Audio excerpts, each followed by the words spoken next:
अगर आप उन चीजों को खरीदते हैं जिनकी आपको जरूरत नहीं, तो जल्दी ही आपको वो चीजें भी बेचनी पड़ जाएंगी जिनकी आपको बहुत जरूरत थी।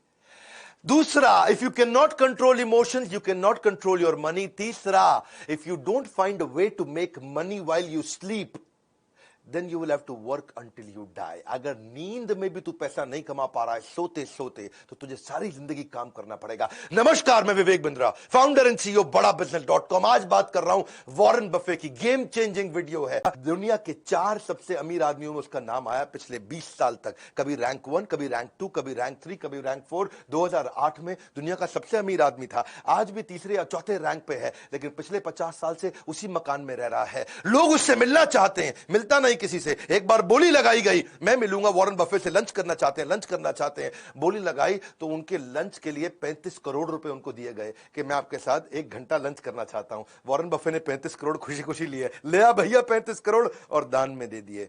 उन्होंने सोचा कि ये बड़ा अच्छा तरीका है, मेरे साथ लंच करने आ रहा है, 35 करोड़ मैं दान दे दूंगा। Living legend of investing, financial adviser है भैया। किनके? दुनिया के बड़े बड़े प्रेसिडेंट्स और दुनिया के बड़े बड़े बिजनेस टाइकून्स के financial adviser. His words are not words, they are world to the world. Hindi में बोलूं क्या? उनके शब्द शब्द नहीं है, वो दुनिया के लिए पूरी दुनिया है। यानी कि वो कुछ भी बोल देते हैं भैया, गेम चेंज हो जाता है। 1970s की बात कर रहा हूं, 50 साल पहले भी वो जिस स्टॉक को खरीद लेते थे ना, उस स्टॉक का भाव अगले दिन 10% बढ़ जाता था। बात समझो, एक उसका नेब्रास्का वो स्टेट है सेंट्रल यूएस के अंदर, वहां पे उसका एक दोस्त हुआ करता था। वो बाद में माइक्रोसॉफ्ट ज्वाइन कर गया। कहानी बता रहा हूं, गेम चेंजिंग। माइक्रोसॉफ्ट ज्वाइन कर गया, माइक्रोसॉफ्ट में सीनियर लीडरशिप में था। नेब्रास्का के उस दोस्त ने एक बारी उससे पूछा, भैया वॉरेन बफे एक बात बता, तू माइक्रोसॉफ्ट में इन्वेस्ट नहीं करता, उसका स्टॉक नहीं खरीदता, तुझे क्या लगता है माइक्रोसॉफ्ट में कोई कमी रह गई है जो तू उसका स्टॉक नहीं खरीद रहा? उसने ईमेल लिखा वॉरेन बफे को। वो जिंदगी का पहला ईमेल वॉरेन बफे ने उसको रिप्लाई किया। नेब्रास्का का उसका दोस्त था, तो उसने रिप्लाई करते वक्त बताया, मैं माइक्रोसॉफ्ट इसलिए नहीं लेता, बहुत सारे कारण लिख दिए। और साथ में उसने उसको नेब्रास्का की फुटबॉल टीम जो बड़ी बेकार थी उसके साथ भी कंपेयर कर दिया। अब वो मेल तो कर दिया, एक मेल किया था, लेकिन थोड़े दिन के बाद जो वहां की सरकार थी, यूएस गवर्नमेंट, उसने उस मेल को ट्रैक करके निकाल लिया। उन्होंने उस मेल को, प्राइवेट मेल को पढ़ा, और वो उनको लगा कि हो इससे तो हमें माइक्रोसॉफ्ट के बारे में बहुत कुछ समझ में आ रहा है, वॉरेन बफे ने ये बात बोली है। वो मेल जाकर के बाद में वॉल स्ट्रीट जर्नल के अखबार में छप गई। इसको बहुत बुरा लगा, मेरी प्राइवेट ईमेल पहली बार लिखी थी और सरकार ने निकाल करके अखबार में छपवा दिया। वो दिन आखिरी दिन था उसका, उसके बाद उसने कभी किसी को मेल नहीं लिखा। उसको इस बात का दुख नहीं था कि मैंने माइक्रोसॉफ्ट की निंदा करी, उसको इस बात का दुख था कि मैं नेब्रास्का नाम के स्टेट में रहता हूं, और उसमें छोटा शहर है ओमाहा, लेकिन मैंने जो है नेब्रास्का की फुटबॉल टीम की बेइज्जती करी है, ऐसा ना हो जाए मुझे यहां से घर छोड़ना पड़ जाए। बहरहाल एनुअल लेटर जरूर लिखते हैं अपने सारे शेयर होल्डर को, और जो एनुअल लेटर लिख करके भेजते हैं अपने शेयर होल्डर्स को, जो अपने इन्वेस्टर्स हैं, जब ये उनको भेजते हैं तो पूरी यूनिवर्सिटीज बैठ करके उनके एनुअल लेटर को पढ़ती है, इनकी कही हुई बात को पढ़ा जाता है। यूनिवर्सिटी सिखाती है, अरे देख भाई वॉरेन बफे ने चिट्ठी लिखी, अरे क्या लिखा होगा इसके, 63 कंपनियां हैं आज वॉरेन बफे की। मेरा वीडियो देख लेना भैया, थोड़ी देर के अंदर मैं इतनी सारी लर्निंग देने वाला हूं। 63 कंपनीज वॉरेन बफे की, हर कंपनी के सीईओ को साल में एक चिट्ठी भेजता है, ना मिलता है ना फोन पे बात करता है। वॉरेन बफे साल में एक चिट्ठी भेज दी और उसमें लिख दिया, भैया तुम्हारा ये गोल है, तुम्हारा ये केपीआई है, ये तुम्हारे की परफॉर्मेंस इंडिकेटर, और ये तुम्हारे इस साल के गोल होने चाहिए, इसको अचीव करके दिखाओ। एक चिट्ठी भेजी, बस हड़कंप मच जाता है। कोई मिलता नहीं, कोई बात नहीं करता, मीटिंग ले, क्योंकि उनकी आदत क्या, पढ़ते रहते हैं, 10-10 12-12 घंटे तो रोज पढ़ते हैं, कोई मीटिंग करते ही नहीं। वो हार्वर्ड बिजनेस स्कूल में पढ़ने गए थे, उनको रिजेक्ट कर दिया, उसको एडमिशन नहीं मिला वॉरेन बफे को हार्वर्ड बिजनेस स्कूल में। आज Harvard business school Warren Buffett की केस स्टडी सिखा रहा है सबको। आज बता रहा है भैया वॉरेन बफे इतना बड़ा कैसे होगा, उसको उस समय पढ़ने नहीं दिया था। आज एक बात समझ लेना, जो सबसे बड़े 100 अरबपति हैं दुनिया के, उनमें से 80% लोग खुद से अरबपति बने हैं, माँ बाप के पैसे से नहीं बने हैं। और वो बड़ी अच्छी एडवाइस भी देते हैं लोगों को, कहते हैं क्रेडिट कार्ड से दूर रहना, पैसे ने आदमी को नहीं बनाया, आदमी ने पैसे को बनाया, इसको याद रखना, और दूसरे के कहे अनुसार काम नहीं करना, अपनी बुद्धि से काम करना। बचपन में इनके खून के अंदर बिजनेस घुस गया, इनको पहले से पता था अमीर तो बहुत बनने वाला हूं। 6 साल की उम्र में रिसर्च करने चले गए दुकान के बाहर, अरे कौन सी कोल्ड ड्रिंक के ढक्कन ज्यादा है, बाहर जाके ढूंढने लगे, अरे इसका ढक्कन उसका ढक्कन, अलग अलग ढक्कन देखे उन्होंने। वहां जाकर रिसर्च में इनको समझ में आया सबसे ज्यादा कोल्ड ड्रिंक के ढक्कन बाहर कोका कोला के पड़े हैं। उससे उसने धंधा चालू कर दिया। 6 कैन कोका कोला के 25 सेंट में खरीदता था, 30 सेंट में बेचाता था, 25 सेंट में खरीदता था, 30 सेंट में बेचाता था। हर रोज 5 सेंट बचाया। 6 साल की उम्र में जब बच्चे कंचे खेल रहे हैं, ये धन से धंधा करना शुरू कर दिया। और वो जो कोका कोला पे रिसर्च किया, वहां से इसको रिसर्च की आदत पड़ी। 11 साल की उम्र में इसने पहली बार एक स्टॉक मार्केट, शेयर मार्केट में इन्वेस्टमेंट किया। इसके पिता ने इसको गाइड किया था। वहां पे सिटीज सर्विस नाम का एक स्टॉक था, जिसको उसने 38 रुपए के भाव में, $38 के भाव में खरीद लिया। अब वो हुआ क्या, वो नीचे गिर गया। नीचे गिरा, इसको बच्चे टेंशन हो गई, अरे नीचे गिर गया, नीचे गिर गया।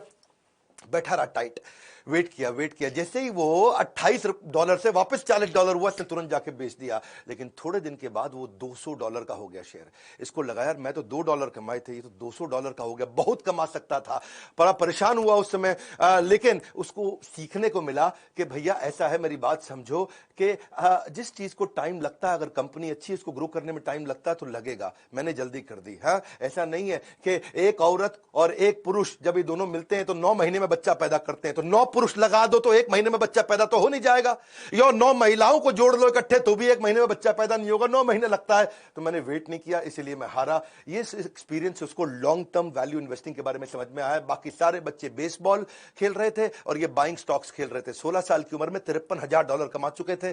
कभी कलेक्टर स्टैंप बेचते थे, कभी गाड़ी साफ करते थे, कभी पुरानी गोल्फ की बॉल लेके उसको रिफर्बिश करते थे, कभी जाकर के वॉशिंगटन पोस्ट जो उनका सबसे फेमस अखबार था वहां का उसको बेचते थे। $175 कमाया करते थे रेगुलरली। अपने उस समय के टीचर से ज्यादा कमाते थे। 17 साल की उम्र में पिता ने वॉटन भेज दिया, जा भैया वॉटन में पढ़ के, सबसे बढ़िया बिजनेस कॉलेज। वॉटन गए, थोड़े दिन एडमिशन लिया, पढ़ना शुरू किए। टीचर वहां पढ़ा रहे, छोड़ के आ गए। माँ बाप को बोले अरे इस टीचर से ज्यादा तो मैं जानता हूं, पढ़ने में बहुत तेज थे ना ये। जो टीचर सिखाता था उसे 4 कदम आगे रहते थे, जितना टीचर कमाता था उससे ज्यादा पहले ही कमा लेते थे। 17 साल की उम्र में इसने क्या किया, एक दिन बाल कटाने गया नाई की दुकान पे। भैया बोला बढ़िया बढ़िया बाल काट दो, लेकिन नाई बोला यार मैं वेट कर भैया, अभी 3 आदमी बैठे हैं। इसको समझ में आया लोगों को वेट करना पड़ता है। इसने कर नया बिजनेस आइडिया, 17 साल की उम्र में एक पिन बॉल गेम का बढ़िया बिजनेस आइडिया कर दिया इन्होंने। पिनबॉल गेम कैसा होता है, ये समझो जैसे इंडियन कंचे होते हैं ना, उसका पॉलिश्ड वर्जन। वहां पे टेबल लगा दी, उसमें कंचा छेद में फेंकना रहता है, तो वो निकल पिनबॉल मशीन बोलते हैं उसको। इन्होंने $25 की मशीन ली, जाके नाई को समझाया कि मेरी बात समझ भाई, तेरा इसके अंदर कोई रिस्क नहीं है, नो रिस्क प्रेपोजिशन। पैसा मेरा है, लगेगा, लोग आएंगे खेलेंगे और उनको मजा आएगा, तेरे पास ज्यादा लोग आएंगे, वेट करते वक्त वो खेलते रहेंगे। अच्छा, लोगों को अच्छा लगने लगा। उसमें क्या सिस्टम था कि भाई 5 सेंट डालो और 20 बॉल मिलेंगी, आराम से खेलते रहो। नाई भी फ्री हो गया, बोला नहीं अभी तो किसी और के बाल काट ले, अभी तो मेरे कंचे चल रहे हैं भैया। वॉरेन बफे ने कहा कि नाई तेरे को पैसे नहीं लगाने। उससे क्या हुआ, जितने लोग थे उसी के आकर के बाल कटाने आते थे। भैया इसी के बाल कटा लो, है क्योंकि यहां तो गेम खेलने को मिल जाएगा, वेटिंग नहीं करना पड़ता, बाकी जगह वेट करना पड़ता था। नाई को मजा आने लगा। धीरे धीरे इसने वॉशिंगटन डीसी में सारे के सारे सैलून के अंदर अपनी वो गेम इंस्टॉल करनी शुरू कर दी। $25 से बिजनेस चालू किया, रोज पैसा कमाया और आने वाले समय में 1 साल के अंदर $1,000 में बिजनेस को बेच दिया। $25 से $1,000। उसके बाद इसको एक दादाजी की कहानी सुनाता हूं। इसके दादाजी ने भी इसको एक बार एक काम पे लगाया था कि आज अपने दोस्त को लेकर के सामान उठाने का, राशन की दुकान थी दादाजी की, इधर से उठा उधर रख, उधर से उठा इधर रख, तेरे को पैसे दे दूंगा। इसने कहा ठीक है दादाजी। हाँ, काम मिल गया। एक और काम में तेज था, बहुत मेहनत करके उठाया, हाथ सूज गए, थक गए, हाथ जम गए, बुरा हाल हो गया। इतना उठाया, इतना रखा, दादा ने 90 सेंट दे दिए, आधे आधे बांट लो। बोला $1 नहीं मिला, 90 सेंट। बहुत गुस्सा आया। इसने सोचा यार दादा बहुत तेज निकला, सही खेल गया यार, है पहले कोई कॉन्ट्रैक्ट नहीं बनाया और बाद में 90 सेंट दे दिया, ये कोई पैसा होता है। उस दिन इसको समझ में आया कि मेरी बात सुनो भैया, पहले ही स्पेसिफिक्स और कॉन्ट्रैक्ट साइन करके ही धंधा करना है किसी के साथ। जब नौकरी भी मांगने जाओ ना, उस दिन जिस दिन नौकरी मिलती है ना, तब नेगोशिएट कर लेना इंटरव्यू में। उस समय जितनी तनख्वाह तय हो गई, उसके बाद कोई नहीं पूछेगा। 1 साल तक तनख्वाह नहीं बढ़ती भैया फिर तो। Big bargaining leverage is greatest when you begin a job. उसके बाद कोई नहीं पूछता आपको। तो ये कहते हैं कि मैं अच्छा इन्वेस्टर इसलिए क्योंकि मैं अच्छा बिजनेसमैन हूं, और अच्छा बिजनेसमैन भी इसलिए क्योंकि मैं अच्छा इन्वेस्टर हूं। रिस्क कहते हैं कि खत्म हो जाता है जब तुमको समझ में आ जाता है तुम कर क्या रहे हो। पहले समझ तो लो तुम कर क्या रहे हो। शेयर मार्केट में रिस्क तो उसको होता है जिसको पता ही नहीं वो पैसा कहां लगा रहा है। ये जीनियस नहीं है, केवल इतने जीनियस नहीं, जीनियस तो है ही, जनरस भी बहुत है। जनरस इतने ये कहते हैं कि भाई मेरी कमाई का 1% से ज्यादा मैं अपने ऊपर खर्च करूंगा, ऐसा कुछ होने नहीं वाला नहीं। मैंने खाना वही $3 का ब्रेकफास्ट है जी, लेकिन वो 99% दूसरों को दे दिया, उनकी जिंदगी बदल जाएगी। ये अपनी जिंदगी में $3 से ऊपर का ब्रेकफास्ट नहीं किया इन्होंने, और अपनी सारी की सारी चैरिटी लोगों को कमिट कर दी। $37 बिलियन ऑलरेडी दे चुके हैं। कोविड की जो आज वैक्सीनेशन आई है उसमें वॉरेन बफे का बहुत बड़ा कंट्रीब्यूशन, उन्होंने बहुत डोनेशन किया है। ये अपने बच्चों को पूरा पैसा देने में बिलीव नहीं करते, ये कहते हैं कि भाई बच्चों को इंडिपेंडेंट और कॉन्फिडेंट बनाओ, वो खुद ही कमा लेंगे। मैं अपने बच्चों को इतना तो देना चाहता हूं कि उनको लगे कि वो कुछ भी कर सकते हैं, लेकिन इतना नहीं देना चाहता कि उनको लगे कि अब कुछ करने की जरूरत ही नहीं है। इनको हाईएस्ट सिविलियन अवार्ड भी, जैसे अपने यहाँ भारत रत्न रहता है, वहां प्रेसिडेंशियल मेडल ऑफ फ्रीडम होता है भारत रत्न की तरह यूएस के अंदर, वो उनको बराक ओबामा ने दिया था। बराक ओबामा क्या बोलते हैं, भैया आप मेरी इंस्पिरेशन हो, और न केवल आप सबसे अमीर हो बल्कि आप सबसे एडमायर्ड और रिस्पेक्टेड भी हो।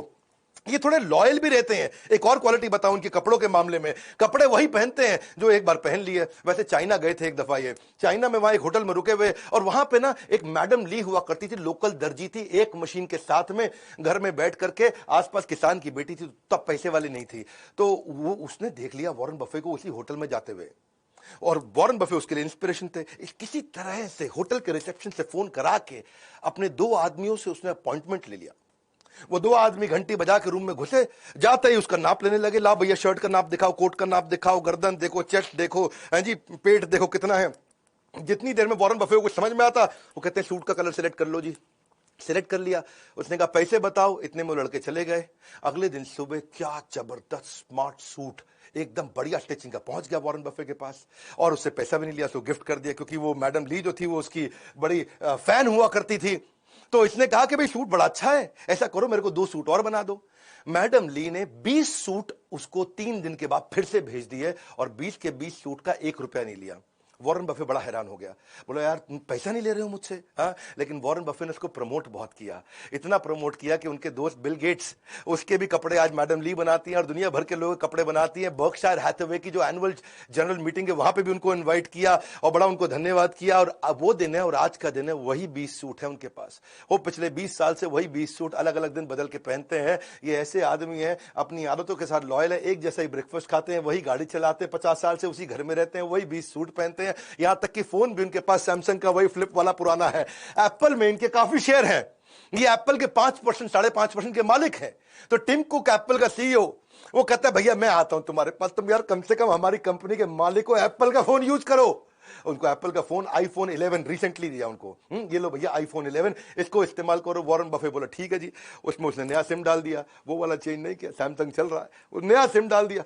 टिम को कहता मैं सिखा दूंगा तुम्हें कैसे यूज करना है। बोला कोई जरूरत ही नहीं है, ये खाली फोन रिसीव करने के लिए रख लिया मैंने, इससे फोन कर लूंगा रिसीव कर लूंगा, मैंने सीखना कुछ नहीं, इंटरनेट तो मैं वैसे नहीं चलाता। उसी तरीके से चलते हैं। लॉयल्टी कहते हैं कि एक्सपेंसिव गिफ्ट है, मैं जिसके साथ लॉयल हो जाता हूं उसका हो जाता हूं। Do not expect it from cheap people. 91 के हो जाएंगे अभी अगस्त में, लेकिन एनर्जी ऐसी है उनके अंदर, है जी, बच्चों की तरह बातचीत करते, इतना एक्साइटेड रहते हैं हर समय। और किसी ने उनसे पूछा भैया आप इतने एनर्जेटिक कैसे रहते हो, बर्गर भी खाते हो, आइसक्रीम भी खाते हो, 91 की उम्र में, 91 रनिंग चल रहा है। बिल गेट्स तो कहते हैं इनके पास 30 साल की उम्र के लड़के की शार्पनेस है, 10 साल के लड़के की उम्र की मुस्कुराहट, ऐसा मिस्चीवियस स्माइल है, और 6 साल के बच्चे की खाने पीने की आदतें हैं। ये क्या कहते हैं, 6 साल के बच्चे का डेथ रेट सबसे कम है, तो उसी की तरह खाओ, मजे मारो, कोई दिक्कत नहीं, मेंटली एकदम फिट, और रोज आधा घंटा वर्कआउट पक्का करना है इनको। बिल गेट्स के साथ बड़ी दोस्ती हो गई इनकी। वो उसकी तो बड़ी जबरदस्त कहानी, बिल गेट्स की जो माँ थी ना, मैरी गेट्स ने अपने घर पे एक इवेंट रखा था, उस घर में किसी को बुलाया, तो उसने फोन पे बोल दिया मेरा दोस्त है वॉरेन बफे, उसको लेके आ रहा हूं।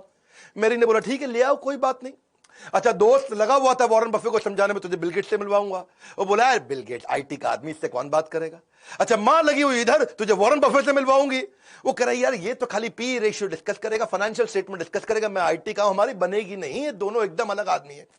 अच्छा, वो दोनों लगे हुए नहीं, मिलवाते हैं। हुआ ये कि जब ये मिले तो पहला ऐसा क्वेश्चन किया उनको वॉरेन बफे ने, बोला भाई बिल एक बात बता, तेरे को नई आईटी कंपनी बना के दूं अगर, और तेरी माइक्रोसॉफ्ट खत्म, तो नई कंपनी कैसे स्टार्ट करेगा। तुझे अगर मैं किसी देश में कंपनी बनाने को दूं तो तू कैसे बनाएगा। इस कंपनी के बारे में तेरा क्या विचार। वहां उन्होंने पूछा भाई तुम्हारी फेवरेट किताब, फेवरेट अखबार, फेवरेट ऑथर, फेवरेट आर्टिकल्स कौन से हैं। इतना मजा आया, आधे घंटे की मीटिंग थी, 10 घंटे चलती रही। एक दूसरे के साथ उन्होंने खूब बात करी, अलग अलग क्वेश्चंस किए, खूब डिस्कशंस हुए। उसके बाद तो फिर ये ताश के दोस्त भी हो गए, शॉपिंग के दोस्त भी हो गए, रेस्टोरेंट में खाना खाने के दोस्त भी हो गए। इनफैक्ट बिल गेट्स के मोबाइल में केवल 2 ही स्पीड डायल के नंबर, एक मेलिंडा गेट उसकी वाइफ का और एक वॉरेन बफे का। ऐसा एक दिन नहीं कि आज तक जब तक इन दोनों ने बात नहीं करी। ये भी बड़ा इंपॉर्टेंट है, किसके साथ उठते बैठते हो। ये कहते हैं कि वॉरेन बफे ने मुझको 2 चीजों में बड़ी हेल्प करी। पहली चीज क्या है कि लाइफ टाइम लर्निंग, और दूसरी है लाइफ टाइम लाफिंग। बोला इससे ज्यादा मैं दुनिया में कभी नहीं कर सकता था। कहते हैं कि pickup your associate whose behavior is better than you, and then that will give you a drift in your direction of life.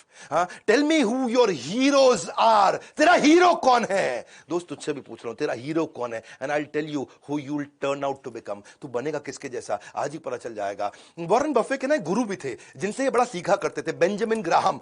Benjamin Graham जो थे कोलंबिया के प्रोफेसर थे। ये इन्होंने वॉर्टन छोड़ के कोलंबिया ज्वाइन किया क्योंकि बेंजामिन ग्राहम की इन्वेस्टमेंट को लेकर बड़ी मास्टरी थी। बेंजामिन ग्राहम एक बड़े स्ट्रिक्ट टीचर भी हुआ करते थे जो इन्वेस्टमेंट के बारे में, शेयर मार्केट के बारे में सिखाते थे। और बफे केवल एकमात्र ऐसे स्टूडेंट थे जिसको A+ रेटिंग। बेंजामिन ग्राहम की सारी क्लास को बहुत ध्यान से अटेंड करते थे। ऐसे एकलव्य शिष्य दूर से सीखते थे। बाद में बेंजामिन ग्राहम के घर गए, उनको बोले मैं आपके लिए नौकरी करना चाहता हूं। तो बेंजामिन ग्राहम ने बोला नहीं नहीं, तुमको नहीं रखूंगा, तुम बहुत जीनियस हो, तुमको नहीं रख। मैं ऐसे लड़कों को रखता हूं, ज्यूइश लड़कों को रखता हूं जिनको कोई नौकरी नहीं देता, ताकि मेरे साथ टिक के काम कर सके। बोला मैं टिक के काम करूंगा? नहीं ना, बाहर बाहर, तेरे को नहीं रखूंगा। ठीक है, फ्री में रख लो, फ्री में नौकरी करो ना, बोल दिया ना बाहर, तेरे को तो बिल्कुल नहीं रखूंगा। बेंजामिन ग्राहम इनके गुरु, उन्होंने इनको रखा नहीं। बड़ा परेशान हुए। वॉरेन बफे पीछे पड़े रहे। कुछ समय के बाद एक ऐसा समय आया कि बेंजामिन ग्राहम मान गए, बोले चल ठीक है आ जा। और ये वहां से फिर न्यूयॉर्क शिफ्ट हुए। वहां आए, न्यूयॉर्क में आकर के बेंजामिन ग्राहम के साथ में काम करने लगे। सारे स्टैंडर्ड एंड पुअर्स की रिपोर्ट पढ़ना, S&P की रिपोर्ट पढ़ना, इन्वेस्टमेंट अपॉर्चुनिटी ढूंढना, P&L को समझना, कैश फ्लो स्टेटमेंट को समझना। जब जिस समय यंग लड़के प्लेबॉय मैगजीन है जी, जहां पे आप देखते हैं कई देवियों के चित्र होते हैं अलग अलग प्रकार के, जिसमें वो कम कपड़े पहन के रखती है, उनके चित्र देखते थे। ये उस समय बैलेंस शीट देखा करते थे। ऐसे भयंकर फोकस्ड आदमी थे। बेंजामिन ग्राहम और वॉरेन बफे की जोड़ी ने कमाल कर दिया। वॉरेन बफे खूब सीख रहे थे, लेकिन फिर एक ऐसा समय आया कि वॉरेन बफे और बेंजामिन ग्राहम की थ्योरीज में फर्क आ गया। बड़ा फर्क था। बेंजामिन ग्राहम क्या कहते हैं कि भाई ये खाली बैलेंस शीट और इनकम स्टेटमेंट देखो, कंपनी का कैश फ्लो स्टेटमेंट देखो, बहुत है, इससे समझ में आ जाए कंपनी चल रही है कि नहीं चल रही, चलेगी कि नहीं चलेगी। ये बोले नहीं नहीं, वो क्वांटिटेटिव है, वो नंबर है, मेरे को मैन पावर भी देखनी है, मुझे लीडरशिप भी देखनी है। वॉरेन बफे मानते थे केवल हमारे को परफॉर्मिंग बिजनेस नहीं देखना है, हमें क्वालिटी बिजनेस देखना है जो आगे तक चलेगा। आज चल रहा है मतलब ये नहीं कि आगे चलेगा। बात समझना, शेयर मार्केट के पावरफुल प्रिंसिपल देने वाला, भाई वॉरेन बफे का वीडियो है। मेरे वीडियो बाकियों की तरह तो होते नहीं, गेम चेंजिंग है, क्योंकि यहां बेंजामिन ग्राहम बोलते थे क्वांटिटेटिव मेथड और नंबर चेक कर लो, quantity number, quantitative method number, number समझ लो, समझ आ जाए कंपनी चलेगी। ये बोले ना ना ना, क्वांटिटेटिव के साथ क्वालिटेटिव अप्रोच। उनकी मैन पावर कैसी है, धंधा कैसा है, कंपटीशन कैसा है, लोकेशन कैसी है, कंपनी में जाओ, लीडरशिप से मिलके आओ, बिजनेस मॉडल देखो, इकोनॉमिक मोट देखो, कॉम्पिटिटिव एडवांटेज देखो। मोटा मोटा बफे कहते थे भाई कंपनी चलती कैसे, अंदर घुसो, उसकी लीडरशिप देखो, ईमानदार है कि नहीं। ये कहते थे नहीं नहीं भैया खाली नंबर देखना है। यहां पे इनके झगड़े बढ़ने लगे। और बात वो सही है कि वॉरेन बफे आगे चल के बहुत सफल हुए। जब इनकी बनी नहीं अपने गुरु से तो छोड़ करके ओमाहा वापस आ गए। ओमाहा में आके इन्होंने मकान लिया, फिर वही आज 50 साल पुराना मकान, आज तक वहीं रहते हैं। और यही इन्वेस्टमेंट के इनके सीक्रेट है। सीखना चाहते हो अगला वीडियो में बताऊं, अभी बताऊं, अभी बता दूं तो इनके इन्वेस्टमेंट सीक्रेट पकड़ो फटाफट। इनकी वैल्यू इन्वेस्टिंग फिलॉसफीज क्या है। इनका कहना है कि फेयर कंपनी को बढ़िया सस्ते प्राइस पे लेने से अच्छा है कि किसी बढ़िया कंपनी को फेयर प्राइस पे लो।